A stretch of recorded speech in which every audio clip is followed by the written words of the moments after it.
Shalom Bapak Ibu Saudara semua dimanapun Anda berada, saya berdoa kita semua tetap aman dan kuat di dalam lindungan Tuhan. Bapak Ibu Saudara semua, saya ingin membagikan bagian dari firman Tuhan, dan kalau saya boleh beri judul, bagian dari firman Tuhan ini saya beri judul adalah Duta Besar Kerajaan Surga. Keren gitu ya kayaknya, Duta Besar Kerajaan Surga, karena memang seperti itulah yang kehidupan kita di dunia ini. Kita ini adalah utusan Kristus, kita ini duta besar kerajaan surga. Kita baca ayatnya di 2 Korintus 5 ayat 20. Saya bacakan, kami ini adalah utusan-utusan Kristus. Seakan-akan Allah menasehati kamu dengan pengantaraan kami. Dalam nama Kristus kami meminta kepadamu, berilah dirimu didamaikan dengan Allah. Dari ayat ini kami adalah utusan-utusan Kristus. Di terjemahan bahasa Inggrisnya dikatakan kita ini ambassador of Christ. Kita ini duta besar kerajaan Allah. Ada banyak hal yang menarik tentang status duta besar.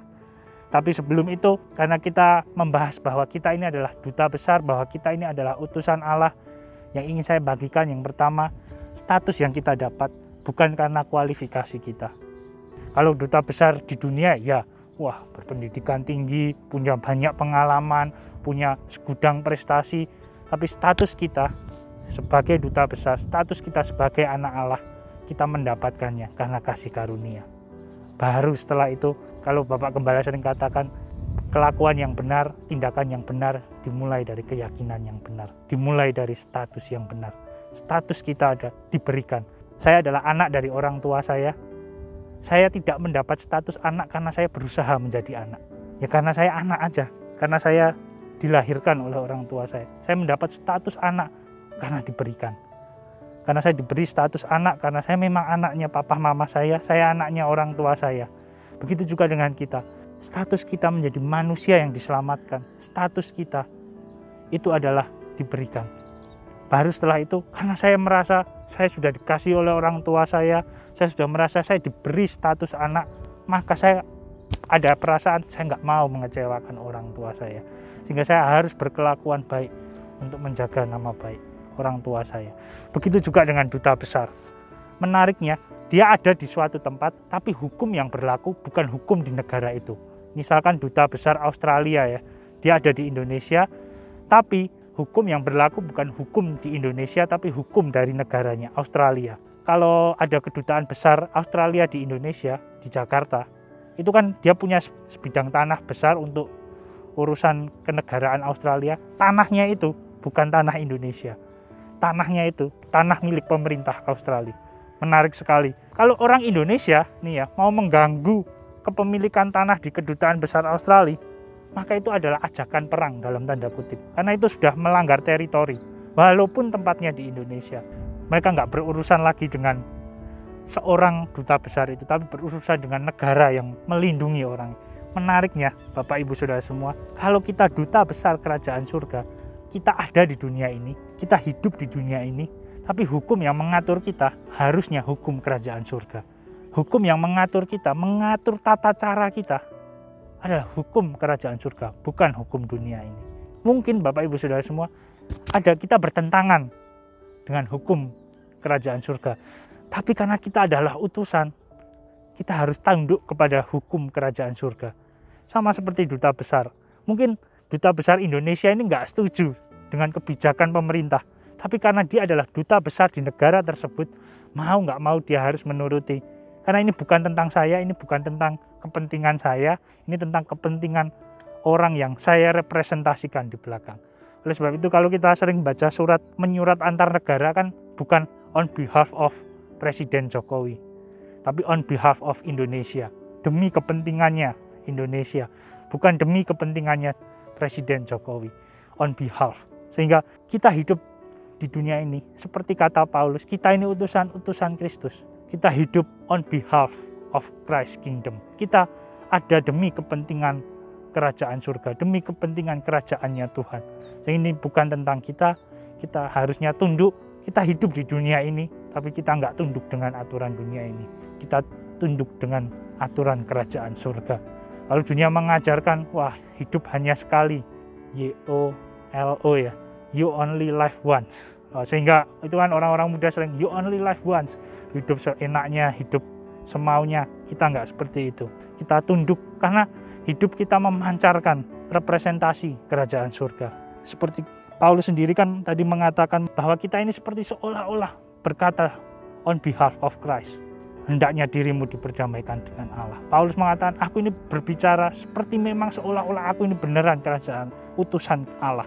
Itu yang pertama, status tidak diberikan. Kedua, kalau kita duta besar kerajaan Allah, kita hidup di dalam aturan kerajaan surga. Dan yang ketiga, yang menarik, status selalu membawa konsekuensi. Apapun status kita selalu membawa konsekuensi. Dulu saat saya masih bayi, status saya masih bocah, ya orang tua saya membantu saya. Dikasih yang enak-enak. Saya nggak enak sedikit nangis mungkin. Nggak nyaman sedikit nangis karena masih bocah. Status saya masih bocah. Tapi kemudian saya beranjak, status saya jadi pelajar. Sudah ada konsekuensi untuk belajar. Kemudian bekerja, saya harus bekerja dengan giat. Bahkan waktu saya dulu punya pacar, status saya berbeda dengan saat saya masih lajang. Saat saya menikah, status saya sudah jadi suami. Tanggung jawabnya lebih lagi. Status membawa konsekuensi. Saya bilang ke teman-teman pengurus pemuda remaja di gereja kami, status membawa konsekuensi. Kamu pengurus, kamu akan selalu ada di dalam lampu sorot, orang-orang akan selalu menilai.